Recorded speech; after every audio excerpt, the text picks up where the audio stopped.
කඳු ටික බෙදාගෙන අපි කතා කරමු. මට මොකද ඔය ලස්සන හිනාවත් එක්ක ඔයාගේ හදවතේ ගැඹුරින්ම තැම්පත් වෙලා තියෙන දුක මට තෝරගන්න බැරි වුණා. සමා වෙනවද? අම්මලා තාත්තලා මොකද කරන්නේ? දෙන්න නෑ. දෙන්න? දෙන්නම නෑ. ඒ මොකද උනේ? දෙන්නම නැති වෙලා. අයියෝ මෙහෙට එන්න කවුරු එක්කද හැදෙන්නේ? ආච්චික්. ආච්චිත් එක්ක ඇස්වට කඳුළු එනවා. මට පොරොන්දු වෙනවා කඳුළු ගන්න නැහැ කියලා. පොරොන්දු වෙන්න. හොඳයි. කඳුළු ගන්න නැතුව මට මේ කතාව කියන්න ඕනේ. මොකද උනේ අම්මට තාත්තා? අම්මට කැන්සර් එකක්. තාත්තගේ ඔළුවේ නහරයක් පුපුරලා. නැති. අවුරුදු කීයද ඔයාලා දාලා ඉදෙන්න යනකොට? අම්මා නැති වෙද්දී අපි දෙන්න 5 වසරේ තාත්තා නැති වෙද්දී 7 වසරේ. ඔව් 5 වසරේ. අනේ මං කිව්වනේ අඬන්න එපා කියලා. හරිද? රයිට්. ආච්චි කොච්චර ආදරේද? ගොඩක් ආදරේ. හැමදේම කිරි දුන්නු නැතුණාට හැමදේම හොයන්නේ ආච්චි.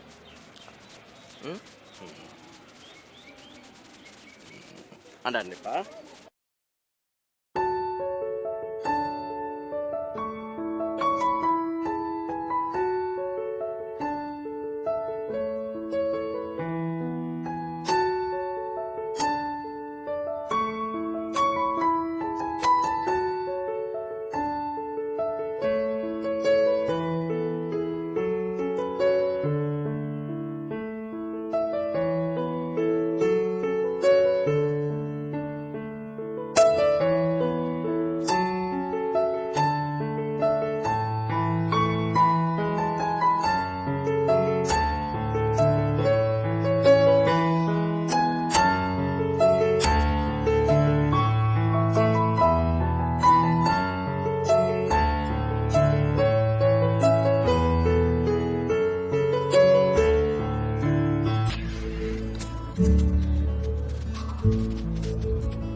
ගුණකුමරුගේ අනාගතය වාසනාවන්ත එකක් වේවා. රට සමාජයට සාර්ථක සේවය කරන්න ශක්තිය ලැබෙන්නේ උන්වහන්සේ ලැබේවා කියන ප්‍රාර්ථනාවෙන් මගේ ජීවිතේ වාසයේ දේවතා කරනවා. අනිවාර්යයෙන්ම දේවතා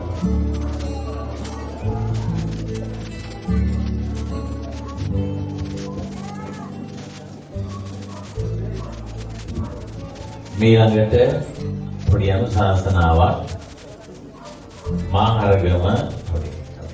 මාහරගම විපඥානන්ද පරිවේන ස්ථානයේ අධිපති අපේ හිතවත් හිගොඩ උදේ ධම්ම ස්වාමීන් වහන්සේ. මම හිතන්නේ 2012 මන්දා දෙවන මනමාලය හැටියට ඉන්න අවස්ථාවක යා අයියලා දෙන්නේ ඒ පවුලේ ආපුවයත් එන්නේ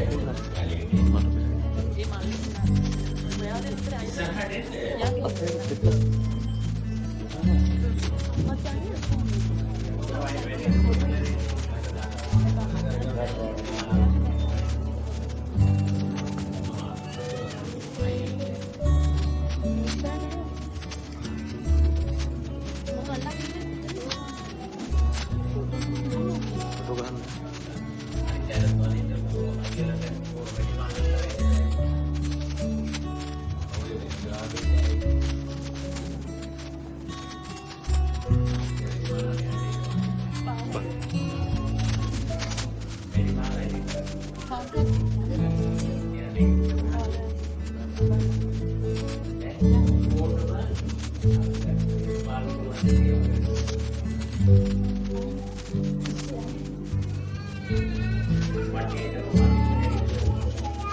අනිත් අපිට අයියට ඔන්නනේ ඔක්කොටම මෙයා නමස්කාර කරනවා හිතගෙනම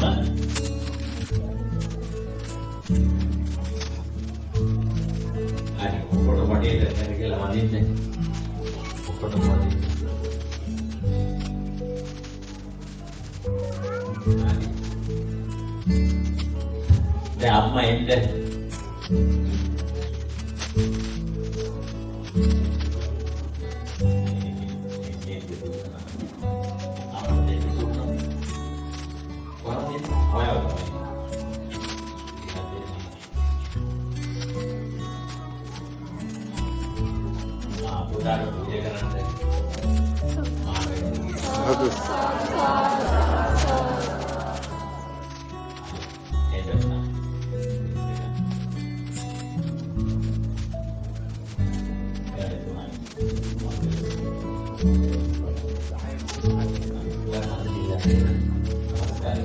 नमस्कार करना है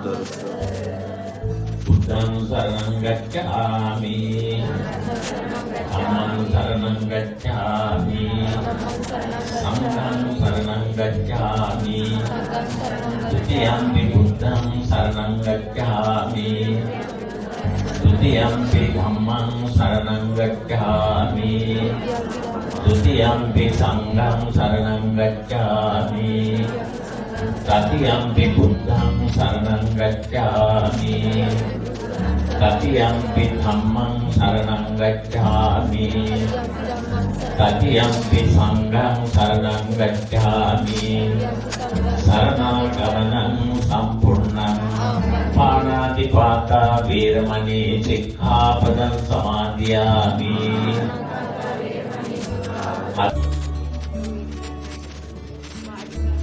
गाड़ी नहीं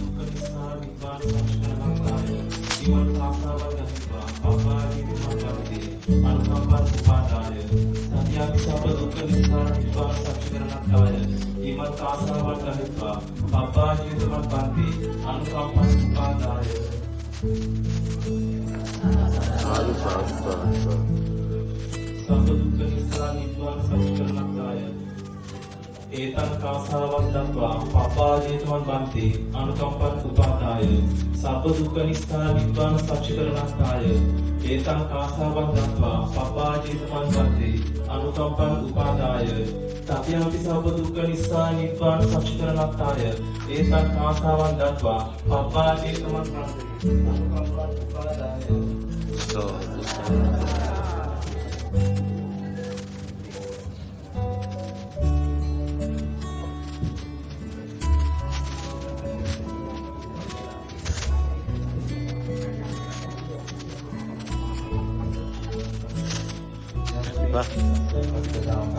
पुनः पटिगाताय पटिगाताय यावदेव त्रिकोटि परिच्छादनार्थम्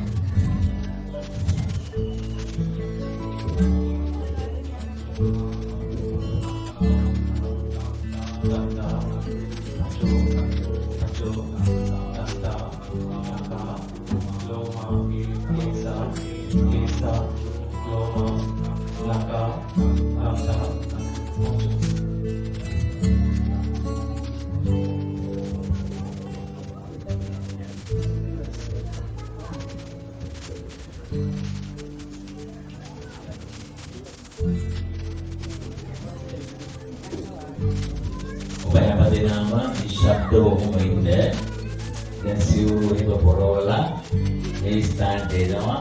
ඊට පස්සේ සීලෙහි පිහිටුවනවා. දැන් පැවිද්ද ලබා ගත්තා. දැන් තියෙන ඊළඟට සීලෙහි පිහිටුවීම. ඒ කටයුත්ත ක්‍රියාත්මක වන අතරතුර දැන් පොඩි මොහොතකට කලින් හැමදෙනාම දැක්කා අපේ ශ්‍රී ලංකා රාමණ්‍ය මහා නිකායේ නියෝජ්‍ය මහා ලේකකාධිකාරී අධ්‍යාපනවේදී නැදගමේ විජය මෛත්‍රී නායක හාමුදුරුවෝ කරුණු කාරණා පැහැදිලි කරලා දෙනකොට ප්‍රකාශ කළායේ.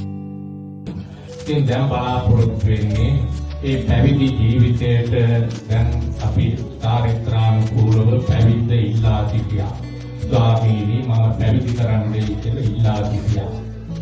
ඒ පැවිද්ද ඉල්ලා සිටිනකොට සඳහන් කළා සබ්බ දුක්ඛ නිස්සාරණ නිබ්බාන සත්‍ය කරණත්තාය. සියලු දුක් නැති කරගෙන නිවන් අවබෝධ කරගන්න මේ සියලු අරගෙන මා පැවිදි කරන්නයි කියලා තමයි ඉල්ලලා තිබුණේ. ඊට පස්සේ නැවත ඒ සියලු ආපහු පූජා කරලා ඒ සියලු කටිය කරේ බඳලා මේ ශාසනික පැවිද්ද ලබා දුන්නා. ඊළඟට සීලයක් අවශ්‍ය වෙනවා පැවිද්දෙක් වුණාම. ඒ පැවිදි වූ ස්වාමීන් වහන්සේට සාමණේරයන් වහන්සේට ආරක්ෂා කරන්න වමනා කරන සීලයක පිළිපැවීම තමයි දැන් සිදු කරනු ලබන්නේ. ඉතින් මේ දස සීලය විදි දස සීලයක් තිබෙනවා, සාමණේර දස සීලයක් තිබෙනවා. ඒතකොට දැන් සාමණේර දස සීලයේ පිළිපැවනකොට අපි නිග්‍රහීත බින්දුව කියවනවා. ඒ වගේම මයන් උච්චාරණය වෙන්න කියවෙනවා. ඒ විදිහේ ක්‍රම කීපයකට මේ උච්චාරණය කරලා මේ පැවිද්ද පිළිටවන්න තමයි ස්වාමීන් වහන්සේලා උපාධ්‍යයන් වහන්සේලාමත් හැටියට ඒ වාක්‍ය කියවීම සිදු කරනු ලබන්නේ. ගිහි කෙනෙකුට නම් තමන් කැමති විදිහකට ගිහිල්ලා ඒ පංචිල් සමාදන් වෙන්න, අටසිල් සමාදන් වෙන්න, දසසිල් සමාදන් වෙන්න පුළුවන්. නමුත් සාමණේරයන් වහන්සේ නමකට එහෙම පුළුවන්කමක් නැහැ. ස්වාමීන් වහන්සේ නමකදීම අර විදියට මකාරාන්තෝ මයන්න කියවෙන්න, ඒ වගේම බින්දුව කියවෙන විදියට මේවා එකට සමාදන් කරන්න ඕනේ. නැත්නම් කෙනෙකුට සිවුරු පිළිකර ටිකක් හොයාගෙන ගිහිල්ලා තමන්ම සිවුරු පොරවාගෙන පිටුවක් හැටියට පෙනී ඉන්න පුළුවන්. නමුත් එහෙම ක්‍රමයක් මේ ශාසනයේ ඇත්තේ නැහැ. උපාධ්‍යයන් වහන්සේ නමක්, ආචාර්ය වහන්සේ නමක් යටතේම ඒ පැවිද්දේ පිහිටුවීම සිදු වෙන්න ඕනේ. දැන් ඒ අනුව තමයි දැන් පැවිද්ද ඉල්ලලා පැවිද්ද ලබා දුන්නා. දැන් සීලය ඉල්ලලා සීල් ලබා දීම තමයි දැන් සිදු කරමු ලබන්නේ. ඒ නිසා දැන් සීල් දීමේ වාක්‍ය කියන්නේ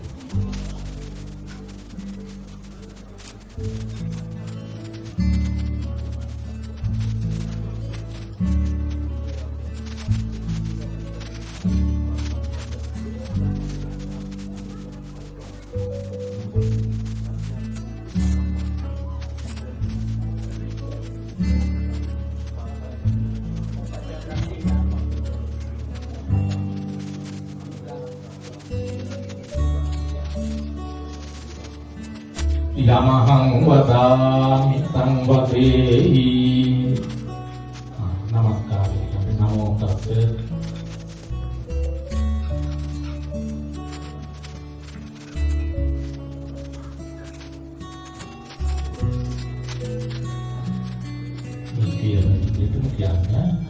බුද්ධං සරණං ගච්ඡාමි ධම්මං සරණං ගච්ඡාමි සංඝං සරණං ගච්ඡාමි ဒုတိယံ පි බුද්ධං සරණං ගච්ඡාමි ဒုတိယံ පි ධම්මං සරණං ගච්ඡාමි ဒုတိယံ පි සංඝං සරණං ගච්ඡාමි